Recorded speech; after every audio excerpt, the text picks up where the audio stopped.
আসসালামু আলাইকুম ওয়া রাহমাতুল্লাহি ওয়া বারাকাতুহু। নাহমাদুহু ওয়া নাস্তাঈনুহু ওয়া নাস্তাগফিরুহু ওয়া নাউযু বিল্লাহি মিন শুরুরি আনফুসিনা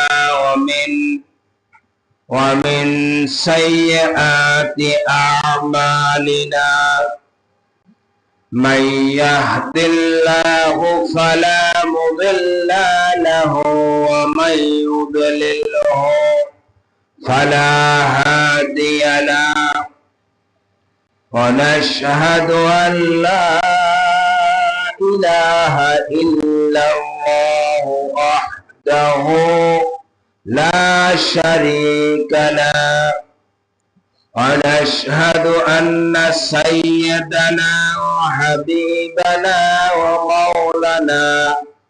ومولانا محمدا عبده ورسوله الذي أرسله بالحق بشيرا ونذيرا وداعيا إلى الله بإذنه وسراجا وقمرا منيرا فقد قال الله تعالى في كلامه المجيد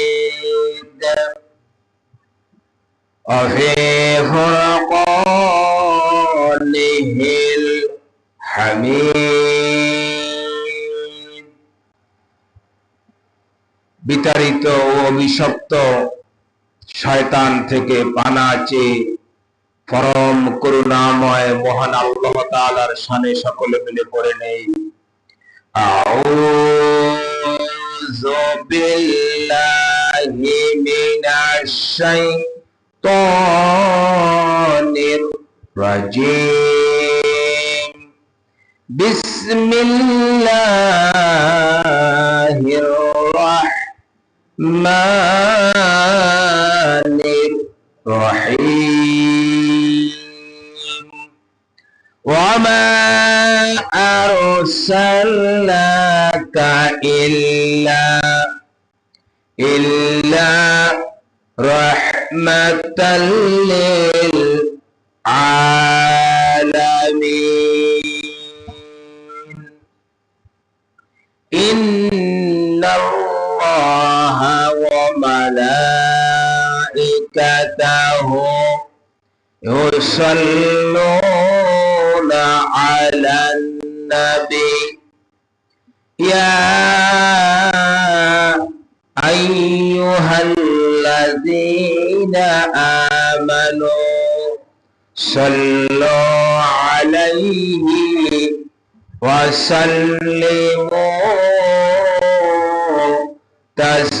تسليما اللهم صل على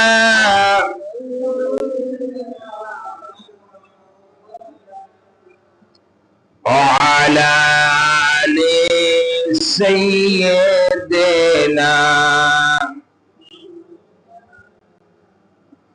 মুহাব্বতের সাথে আওয়াজ করে বলি আল্লাহুম্মা সাল্লি আলা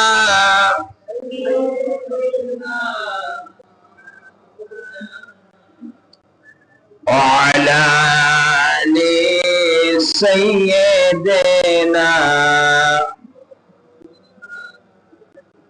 ফেরেশতারা ডেকে বলে আজ আমাদের খুশির দিন আজ বুঝি দুনিয়ায় আসবেন সাইয়্যিদুল মুরসালিন আল্লাহুম্মা সাল্লি আলা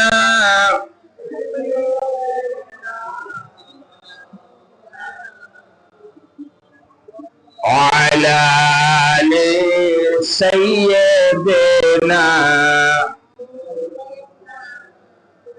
আসমান জমিন ডেকে বলে আজ আমাদের খুশির দিন, আজ বুঝি দুনিয়ায় আসবেন রহমাতাল লিল আলামিন। আল্লাহুম্মা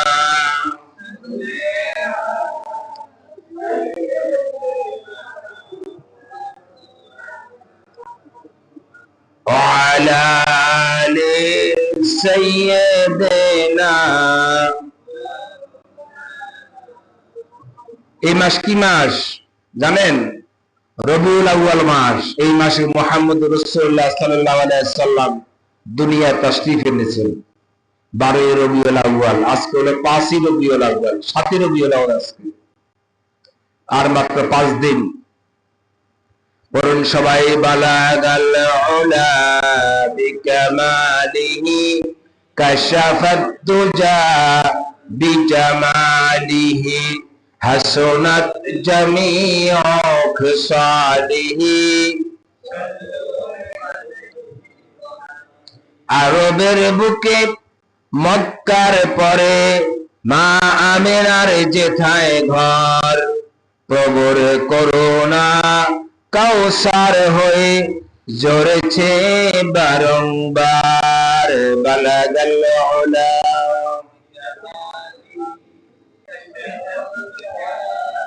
হাসনাত জামিউ খিসালিহি। कि तूने वफा मोहम्मद से तू हम तेरी है, जोहारे सिज किया लोह कलम तेरी है। बलगल उला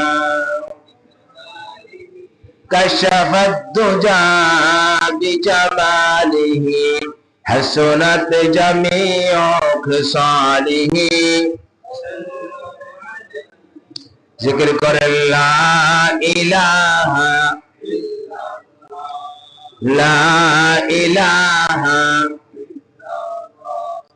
ला इलाहा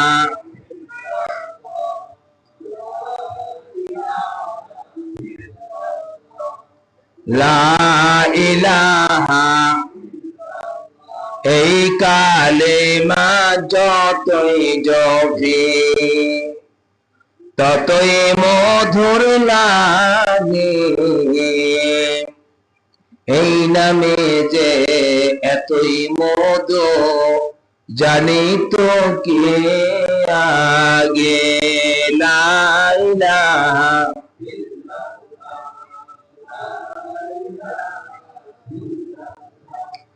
লা ইলাহা ইল্লাল্লাহ লা ইলাহা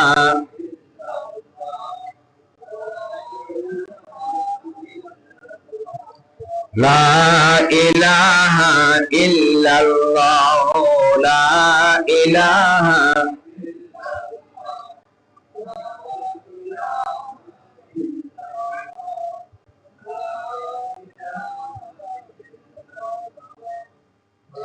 আসমান বলে এক আল্লাহ, জমিন বলে এক আল্লাহ, ফেরেশতা বলে এক আল্লাহ, আমরাও বলি এক আল্লাহ। লা ইলাহা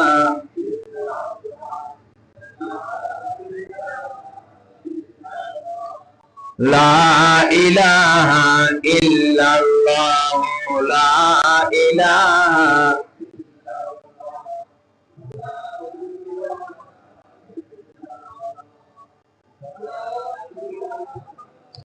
লা ইলাহা ইল্লাল্লাহ মুহাম্মাদুর রাসূলুল্লাহ।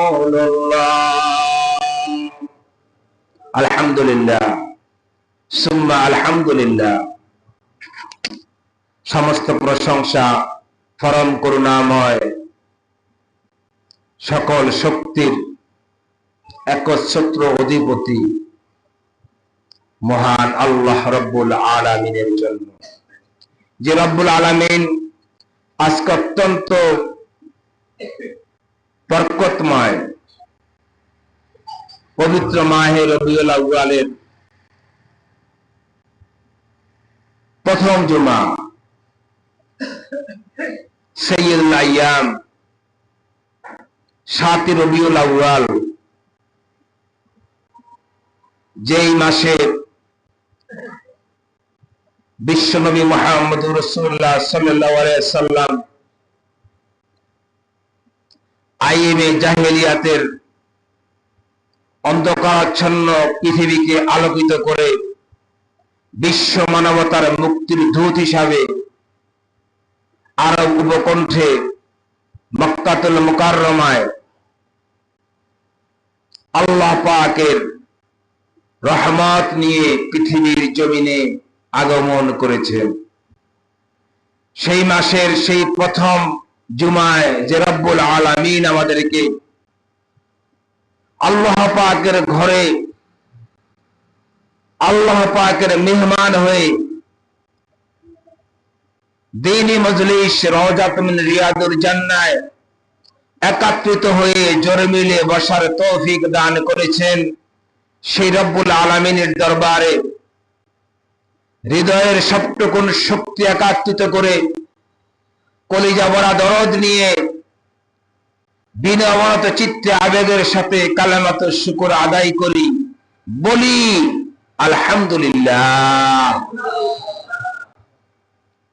যে রব্বুল আলামিনের জন্য আমাদের জীবনের, আমাদের অতীত বর্তমান ভবিষ্যৎ সবকিছু বিলীন করে দিল, যার নেয়ামতের শুকরিয়া আদায় করে শেষ করা যাবে না। আল্লাহ পাক বলেন, আমা বিকুম বিনিআমাতিন ফামিনাল্লাহ, যত নেয়ামত দেখতে পাও, যত অনুকম্পা অনুগ্রহ, যত দয়া দেখতে পাও, সব আমি আল্লাহ পাকের পক্ষ থেকে আসতেছে।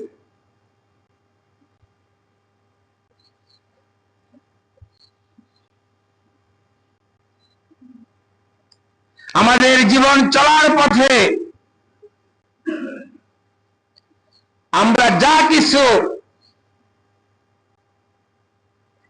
ভোগ করতেছি এবং ভোগ করব এবং ভোগ করেছি, সবকিছুর মালিককে। এই কথা আমাদেরকে নিঃসংকোচে নির্দ্বিধায় আমাদেরকে মেনে নিতে হবে।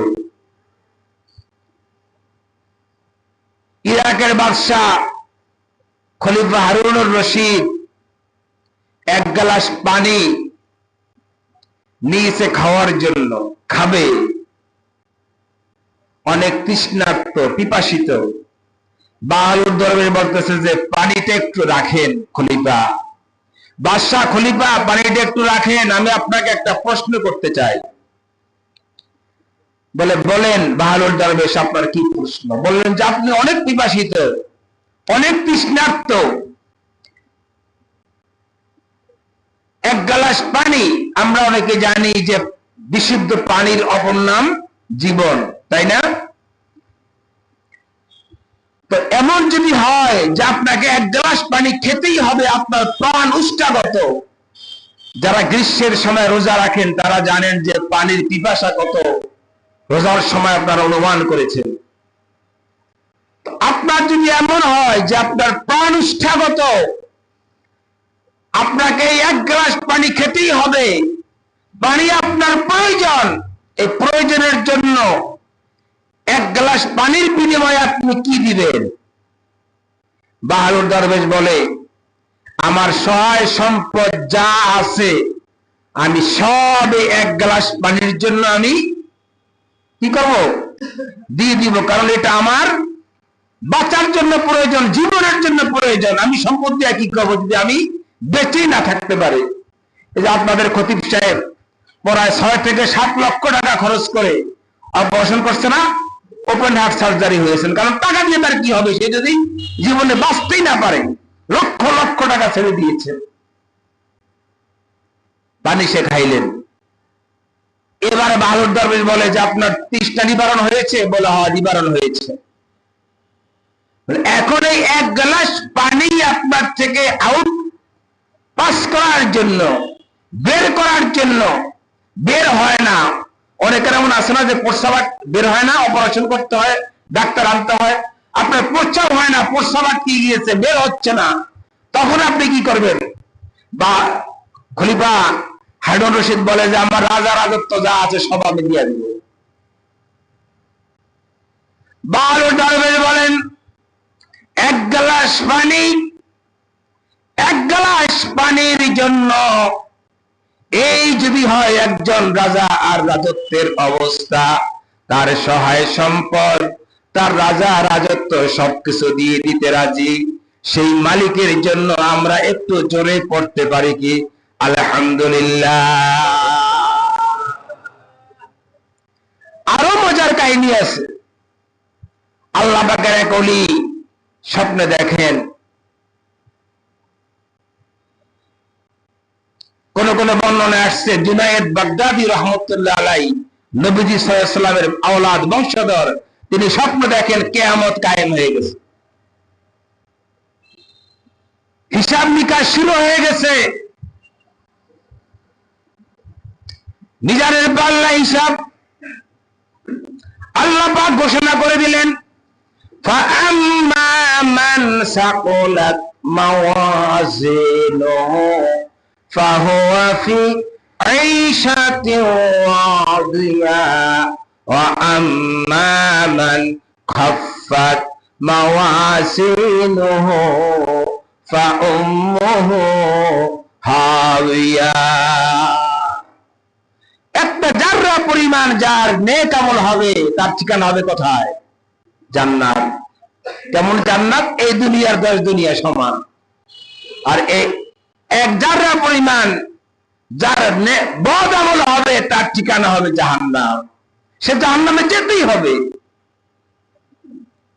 জুনায়েদ বাগদাদি বলে আমি নবীর বংশধর, সারা জীবন ফরজ ওয়াজিব সুন্নাত নফল মুস্তাহাব কোন আমল বাদ রাখি নাই। আল্লাহ পাক আমার আবার কিসের হিসাব? মনে মনে বলে আর কি, আমার আবার। জুনায়েদ বাগদাদি আল্লাহ পাকের অনেক বড় ওলি, তিনি স্বপ্ন দেখেন যে কিয়ামত হয়ে কায়েম হয়ে যাচ্ছে। সে এমন চিন্তা করতেছেন যে হিসাবের জন্য সবাই কোথায়? কিয়ামতের ময়দানে। ইয়াওমা ইয়াকুমুর রূহু ওয়াল মালাইকাতু সাফফা লা ইয়াতাকাল্লামুনা ইল্লা মান আযিনা লাহুর রাহমান ওয়া ক্বালা সাওয়াবা। যালিকাল ইয়াউমুল হাক ফামান শাআ ইত্তাখাযা ইলা রাব্বিহি মাআবা। কিয়ামতের ময়দানে সবাই কেমন জানেন? ওই যে ভোটার করার সময় যেমন সোজা লাইনে দাঁড়িয়েছেন, আইডি কার্ড করার সময়, আবার ভোট দেওয়ার সময় যেমন লাইনে দাঁড়িয়েছেন, আবার হাসপাতালে গেলে টিকিটের জন্য যেমন লাইনে দাঁড়াইতে হয়, এমন সবাই লাইনে দাঁড়ানো। জুনায়েদ বাগদাদি চিন্তা করে আমার তো জীবনে কোনো বদ আমল নাই, আমার মনে পড়ে না যে আমি কোনো বদ আমল করেছি, আমার মনে পড়ে না যে আমি কোনো নামাজ তরক করেছি, রোজা ভঙ্গ করেছি, হজ করি নেই, যাকাত দেই নেই, কোন নেক আমল আমি করি না, আমার মনে পড়ে না। আমার ঠিকানা হবে কোথায়? কোথায় হবে? জান্নাতে। এই চিন্তা করতেছেন, হঠাৎ দেখেন যে তার অনেক পিপাসা। আচ্ছা আপনারা বলেন, কিয়ামতের ময়দানে কি পিপাসা লাগবে না লাগবে না? গ্রীষ্মের চৈত্রের প্রচন্ড তাপদাহে যদি আমাদের পিপাসা লাগে, এই এখান থেকে 9,30,00,000 মাইল দূরে সূর্য, আর নিচে হবে, এখন নিচে হলো মাটি, আর তখন নিচে হবে তামা, আর 1 হাত 1.5 হাত অথবা 1 মাইল সমানের উপরে হবে সূর্য। অবস্থাটা কেমন হবে? মাথার চান্দিনা ফেটে চৌচির হয়ে যাবে, মানুষগুলো তার নিজের গামের ভিতরে সাঁতার কাটতে থাকবে। এক চুমুক পানির জন্য মানুষ পরেশান হয়ে যাবে। আল্লাহ পাক বলেন ইন্না আ'তাইনাকাল কাউসার ফাসাল্লি লিরাব্বিকা ওয়ানহার ইন্না শানিআকা হুয়াল আবতার। আল্লাহ পাক বলেন, হে রাসূল, সেই কিয়ামতের কঠিন ময়দানের জন্য আমি আপনাকে হাউজে কাউসার দান করেছি, যার এক চুমুক পানি পান করলে 50,000 বছর পর্যন্ত কোন পিপাসা তার উম্মত অনুভব করবে না। সেই মাঠে জুনায়েদ বাগদাদি দেখে যে তার পিপাসা লেগেছে, এখন তার এক চুমুক পানির বড় প্রয়োজন। সে পানির জন্য দৌড়াইতেছে, কি করতেছে, এবং সে পানি পেয়েও গেছে। পানি সে বলল যে, ভাই আমাকে এক চুমুক পানি দেন। বলল যে, আমার শর্ত আছে। কি আছে? বলল যে, আমার শর্ত আছে। বলে, কি শর্ত? বলে, তোমার সারা জীবনের ইবাদত সব আমাকে দিয়ে দিতে হবে, সব আমাকে। এখন সে চিন্তা করে, ইবাদত দিয়ে আমি জান্নাতে যাব, ইবাদত দিয়া ফাদখুলি ফি ইবাদি ওয়াদখুলি জান্নাতি। বান্দা তার ইবাদত দিয়া, আল্লাহ পাক বলেন, ইবাদত দিয়া বান্দা তার জান্নাতে চলে যাবে। তা আমি জান্নাতে যাব ইবাদত দিয়া। ইবাদত যদি আমি এক চুমুক পানির বিনিময়ে দিয়া দেয়, তাহলে আমি কি দিয়ে জান্নাতে যাব? সে আবার দৌড়াইতেছে। অনেক দূরে যাওয়ার পরে সে দেখে, ধরেন আপনাদের দলিল মাস্টারের কপালের গোড়া আরেকজন পাইলো, দেখলো যে পানি নিয়ে দাঁড়ানো। বললো যে, আমাকে খুব তৃষ্ণার্ত পিপাসিত, আমি একটু পানি দাও। বললো যে, শর্ত আছে। বললো, কি শর্ত? যে আমাকে এক গ্লাস পানি দিতে, আমাকে তোমার সারা জীবনের নেক আমল দিয়ে দিতে হবে। সে বললো যে, না, এটা তো দেওয়া যাবে না, এটা দেওয়া, অন্য কি শর্ত আছে? বলে, না, অন্য কোনো শর্তের বিনিময়ে আমি তোমাকে পানি দেব না। সে আবার ধরেন মঙ্গল সিদ্ধার চলে গেল। এবার তার প্রাণ উষ্ঠাগত। এখন আর সে পারছে না, সে পড়ে যাবে। এই অবস্থা, যেটা আমার হয়েছিল 2019 সালে হজ করার জন্য আমি যখন গিয়েছিলাম, আমার বিষয়টা জানা ছিল না যে আপনার হাজরে আসওয়াদে চুমা দিতে হলে সেখানে কিছু খেজুর নিয়ে নিতে হয় পকেটে করে, সেখানে অনেক ভিড় ঠেলে যেতে হয়, এবং সেখানে আফ্রিকান নাইজেরিয়ান যারা আছে এরা অনেক শক্তিশালী। তো সেখানে আমি যখন একেবারে হাজরে আসওয়াদের কাছাকাছি চলে গেলাম, তখন আমার মনে হয় সেখানে মানুষগুলো ঘামের ভিতরে, পরে এক হাঁটু ঘামের ভিতরে মানুষ। তখন আমি মনে হয় যাই অবস্থা, আমার সমস্ত শরীর যত পানি ছিল সব মনে বের হয়ে গেছে।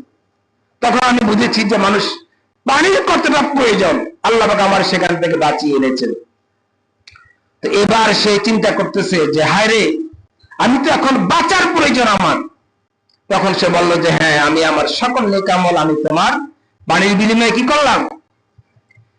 পানি খাইলেন। রব্বুল আলামিন তার স্বপ্নের মধ্যে ডাক দিয়া বলে, জুনায়েদ, এবার তোমার ইবাদত আর আমলের বাহাদুরি কোথায় আছে? বাহাদুরি আছে। এই জন্য আল্লাহ পাক কোরআন শরীফ শুরু করেছেন, বান্দা আর কিছু দিয়ে নয়,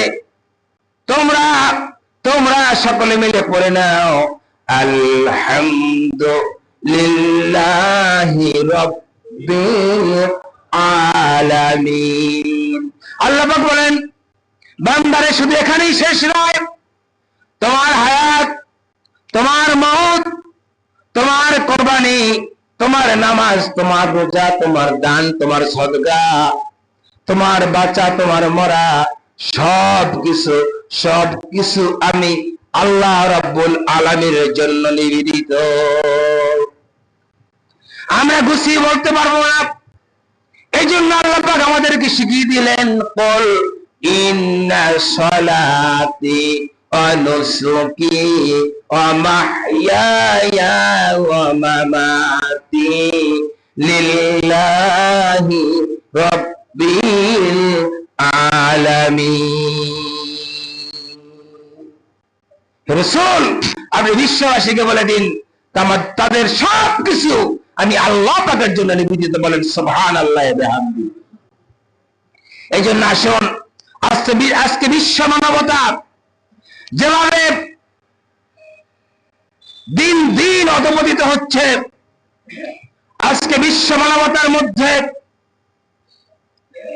আপনি যদি সিরিয়ার দিকে তাকান, আপনি যদি আফগানিস্তানের দিকে তাকান, আপনি যদি ইরাকের দিকে তাকান, আপনি যদি ইরানের দিকে তাকান, আপনি যদি ফিলিস্তিনের দিকে তাকান, আপনি যদি আফগানিস্তানের দিকে তাকান, গোটা বিশ্বে আজকে অশান্তি, নৈরাজ্য, মাইট ইজ রাইট, জোরজার মুল্লুক তার, এভাবে করে আজকে বিশ্ব মানবতা আজকে শোষিত, বঞ্চিত, নির্যাতিত, নিপীড়িত, লাঞ্ছিত হচ্ছে।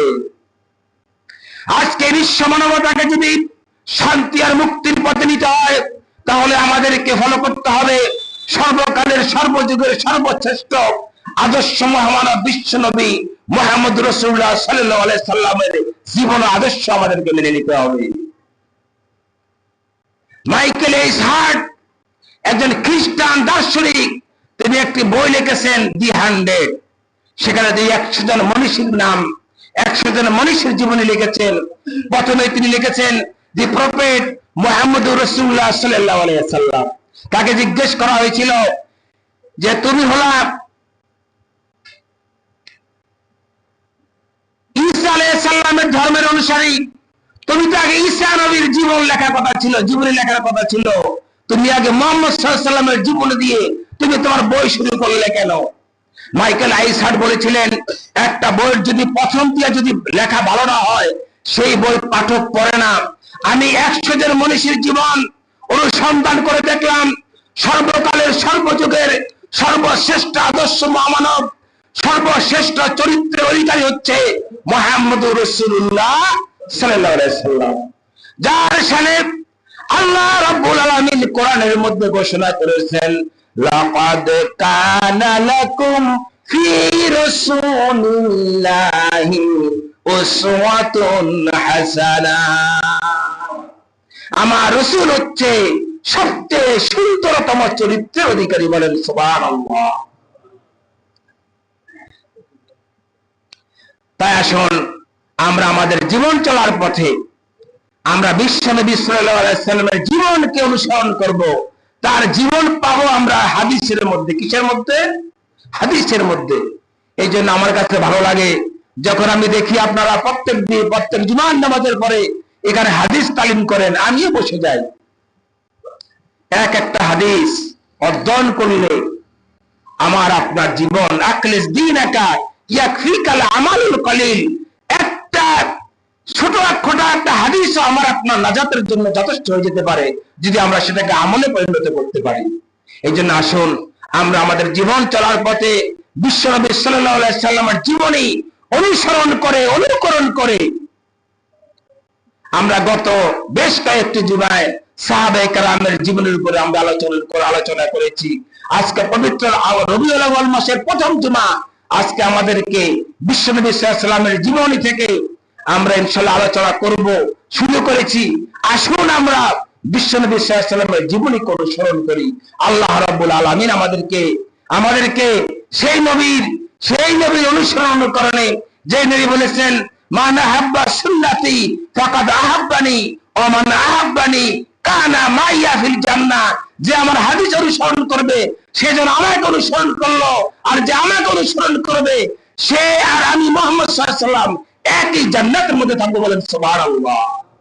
আল্লাহ পাক আমাদেরকে আজকের আলোচনার আলোকে আমল করার তৌফিক দান করে বলি আমিন। ওয়া আখিরু দাওয়ানা আলহামদুলিল্লাহি রাব্বিল আলামিন। আসসালামু আলাইকুম ওয়া রাহমাতুল্লাহি ওয়া বারাকাতুহু। যারা সুন্নাত পড়েন নাই 4 রাকাত কালবের জন্য সুন্নাত পড়ে নিন।